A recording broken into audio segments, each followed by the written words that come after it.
Brought to you by V-Guard, co-powered by Sensodyne and Vimal. बोलो जुबां Kesari.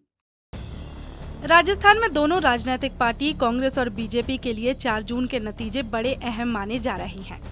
BJP जहां hat trick का दंभ भर रही है, तो वहीं कांग्रेस उसके सहयोगी दलों के साथ ही निर्दलीय उम्मीदवार बीजेपी की हैट्रिक में ब्रेक लगाने की बात कह रही है। कांग्रेस का तो दावा है वो इस बार राजस्थान में बीजेपी से ज्यादा सीटों पर जीत हासिल करेगी। आपको बता दें, पिछले 2 बार के लोकसभा चुनाव में कांग्रेस का खाता तक नहीं खुला था। अब ये तो 4 जून के नतीजे ही बताएंगे किसके दावों में कितना दम था। मगर नतीजों से पहले ही राजस्थान में नतीजों को लेकर एक नया संग्राम शुरू हो गया है। प्रदेश की सियासत में पार्टियों की एक दूसरे पर रस्साकसी से ज्यादा चर्चा पार्टी में नेताओं के बीच देखने को मिलती रहती है। कहा जा रहा है 4 जून के बाद कांग्रेस और बीजेपी दोनों ही अपने दलों में बड़ा फेरबदल कर सकती हैं। प्रदेश में बीजेपी की सरकार है और मुख्यमंत्री हैं भजनलाल शर्मा। भजनलाल शर्मा पहली बार चुनाव जीतकर मुख्यमंत्री पद पर काबिज हुए हैं।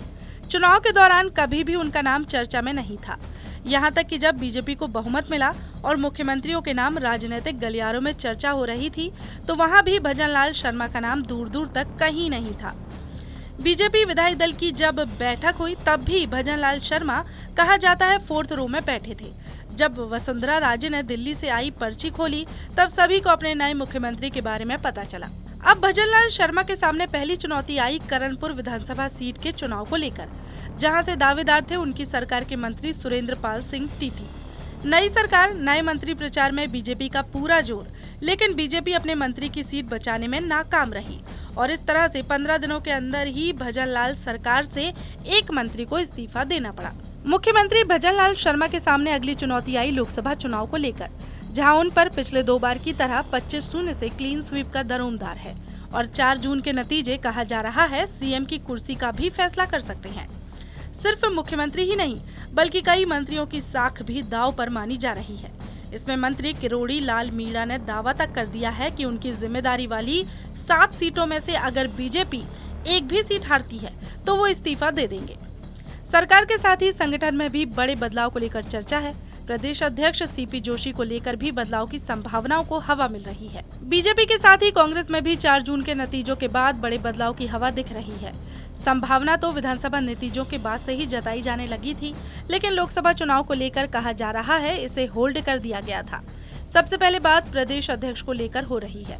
राजस्थान कांग्रेस के प्रदेश अध्यक्ष गोविंद सिंह डोटासरा का कार्यकाल लगभग पूरा हो चुका है। लोकसभा चुनाव को देखते हुए उनके कार्यकाल को विस्तार दिया गया था। माना जा रहा है नतीजों को देखते हुए किसी दूसरे नेता को कमान दी जा सकती है। कहा जा रहा है गहलोत वर्सेस पायलट वाली अदावत पर भी 4 जून के नतीजे अहम साबित होंगे। आपको बता दें, पायलट के खाते में ऐसे 7 उम्मीदवार हैं जिनकी हार जीत काफी मायने रखेगी। वहीं पूर्व मुख्यमंत्री अशोक गहलोत के लिए जालौर सिरोही के नतीजे, क्योंकि यहां से उनके बेटे वैभव ताल ठोक रहे हैं।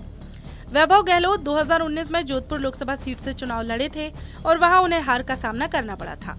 कांग्रेस ने इस बार कई युवा नेताओं को मैदान में उतारा है और माना जा रहा है उनकी जीत संगठन में युवाओं की भागीदारी को मजबूत करेगी।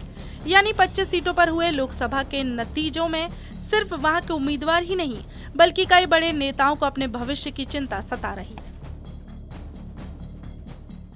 Brought to you by V-Guard, co-powered by Sensodyne and Vimal.